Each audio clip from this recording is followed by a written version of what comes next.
তো ভাই সব তোমরা কেমন আছো? দেখতেই পাচ্ছ আজকে আমরা এসেছি বারুইপুরের দ্বিতীয় বড় মেলা রাস মেলায়।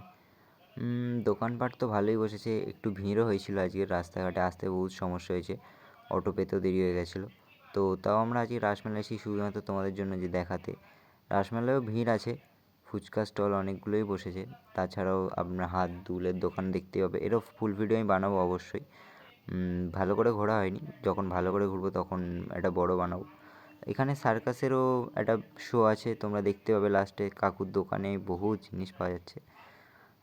সার্কাস দেখো, আমাদের শিবও দাঁড়িয়ে আছে, তোমরা চাইলে আশীর্বাদও নিতে পারবে। এছাড়াও সার্কাস তো বসেই গেছে জানো, 8 তারিখ না 7 তারিখ থেকে। আমি লাস্টে দেখাবো। প্রাইসটাও অনেক বেশি রেখেছে, 200 টাকা টিকিট রেখেছে। এছাড়াও তুমি এখানে সবই পাবে রাসমেলায়, বারুইপুরের দ্বিতীয় বড় মেলা। এছাড়াও অ্যাডভান্স বুকিং আছে 200-300 টাকা করে টিকিট। এই ভিডিওটা ভালো লাগলে লাইক ও সাবস্ক্রাইব করো।